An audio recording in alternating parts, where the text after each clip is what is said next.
د جنت ټکټ دی د رسول الله ضمانت دی په دې کې العیاذ بالله درواغ مرواغ نشته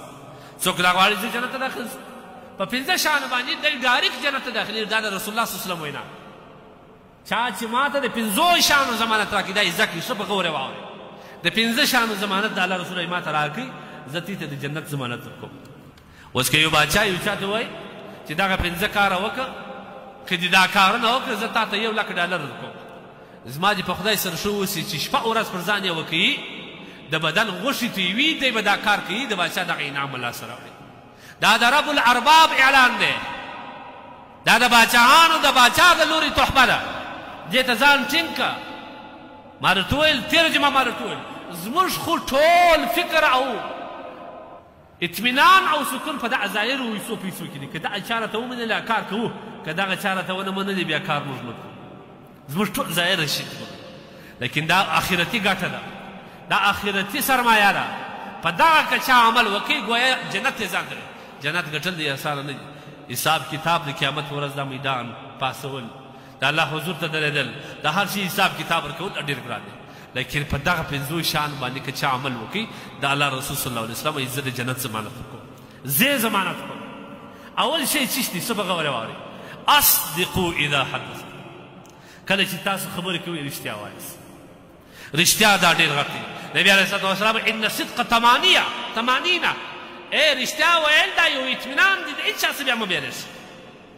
او که دې درواغ وویل همیشه به دې په زړه کې دا راګرځي خدای پاک درکړه ومې نه شرمېدې داسې نه دي چې ورته وشرمېدم داسې دغه درواغ دی په درواغ کې بېچیني و بېسکوني پرته ده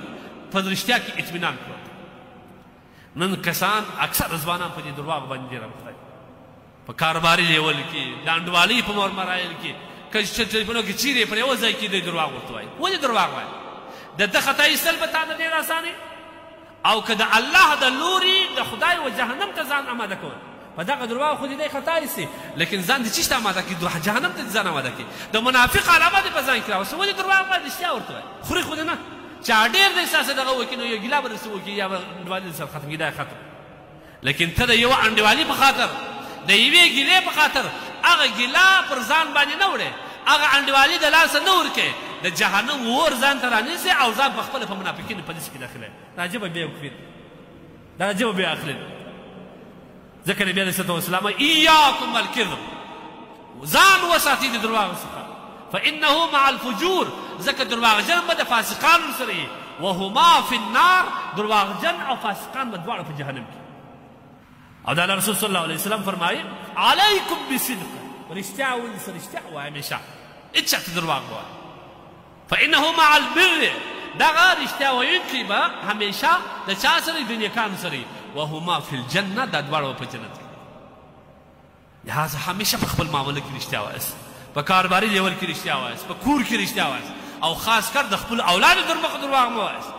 چې ته درواغ وایه دا ډۍ ټیپوي دا به بیا دومره غټ درواغجن وخېږي بیا به ته ورته حیران شي چې پلار خو دې دومره درواغ نه وایي تا د کومې خوا یې زده دا به زوی د پلار څه هر څه یې زده کوي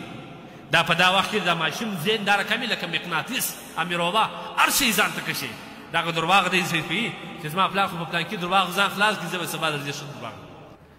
درواغجن د درواغجن زوی دواړه به سره ملګري